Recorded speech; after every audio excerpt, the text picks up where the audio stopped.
Sveiki, tai mano naujas formatas. Taroskopas ateinančiai savaitei.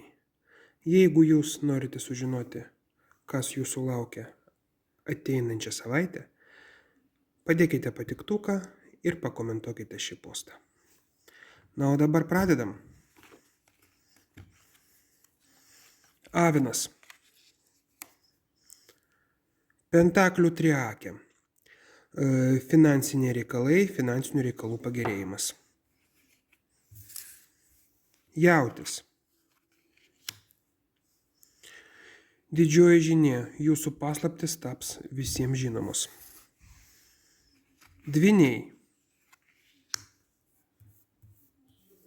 Dvyniams apverstas taurių karalius. Tai reiškia, kad per jūsų poilsį prarasti labai daug gerų dalykų, tame tarpe pajamų. Vėžys. Vėžiam problemos su sveikata. Būkite labai atsargus. Kardų dešimtakė. Liūtas.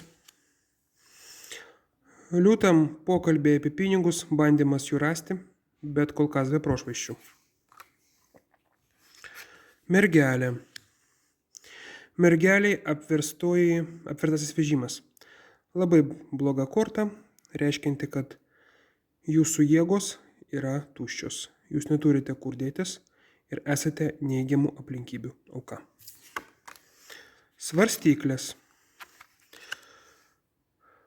Svarstyklėms pentaklių devynakė. Neblogi pinigai, bet reikės daug dėl jų dirbti.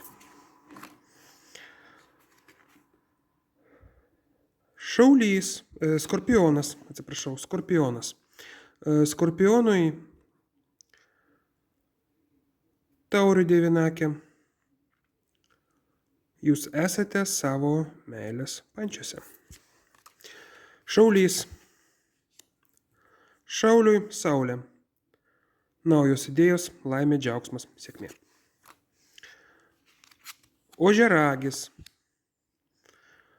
Apverstas raganius. Magas. Šioj kaladėje būtent fokusininkas.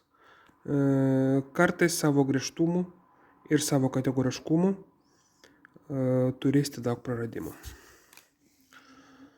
Taip. Vandenis. Vandeniui kelionė tamsių paros metu, kuri gali tapti reikšminga. Ir žuvis. Pagaliau žuvis. Žuvim imperatorienė, moteriška globa, aukščiausia pagalba ir viskas, kas tikrai nėra blogai. Dėkite patiktukus ir komentuokit. Taip pat šį savaitgalį atlikinėsiu VIP magijos ritualus. Norintis rašykite privačiai. Iki.